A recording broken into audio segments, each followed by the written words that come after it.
ತಾಯಿ, ತಮ್ಮ ಭೇಟಿಗಾಗಿ ಯಾಕರೆ ಸಾಹೇಬರು ಬಂದಿದ್ದಾರೆ. ಯಾವ ವಿಷಯಕ್ಕಾಗಿ?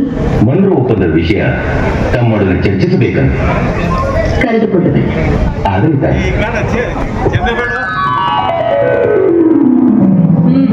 ಬಂದ ವಿಷಯ ಕಪ್ಪ ಕೇಳುವುದಕ್ಕೆ. ಏನು ಕಪ್ಪ?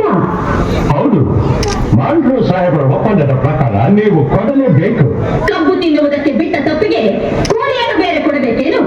ಮೋಡ ಮಳೆ ಸುರಿಸುತ್ತದೆ, ಭೂಮಿ ಬೆಳೆ ಬೆಳೆಯುತ್ತದೆ, ನಿಮಗೆ ಹೇಗೆ ಕೊಡಬೇಕು ಕಪ್ಪ? ನೀವೇನು ನಮ್ಮವರೊಂದಿಗೆ ಹುಟ್ಟಿರಾ, ಬಿತ್ತೀರಾ, ನೀರು ಹಾಯಿಸಿ ನಾಟಿ ನೆಟ್ಟಿರಾ, ಹೊರೆ ಹೊತ್ತೀರಾ, ಇಲ್ಲ ದಣಿದವರಿಗೆ ಅಂಬಲಿ ಕಾಯಿಸಿಕೊಟ್ಟಿರಾ? ನಿಮಗೆ ಹೇಗೆ ಕೊಡಬೇಕು ಕಪ್ಪ?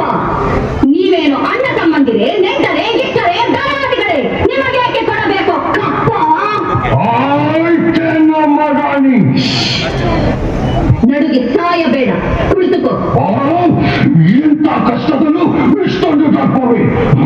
ಅದು ಕನ್ನಡಿಗರ ಹುಟ್ಟುಗುಣ.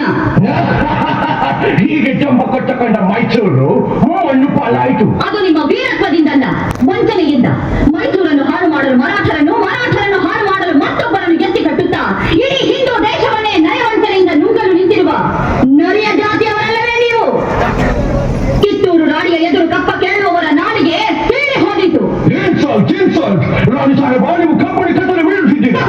ನಿಮ್ಮ ಕಂಪನಿಯವರಿಗೆ ನಮ್ಮ ನಾಡಿನಲ್ಲಿ ನಿಲ್ಲಲು ಜಾಗದ ಭಿಕ್ಷೆ ಕೊಟ್ಟವರು ನಾವು. ಕಟ್ಟಳೆ ಮಾಡುವ ಅಧಿಕಾರ ನಮ್ಮದು. ಮಾಂಡ್ರ ಒಪ್ಪಂದದ ಪ್ರಕಾರ ಕಿತ್ತೂರಿನ ಮೇಲೆ ನಮಗೆ ಅಧಿಕಾರವಿದೆ. ಏನಂತೆ? ಕಿತ್ತೂರಿನ ಮೇಲೆ ನಿಮಗೆ ಅಧಿಕಾರವೇ?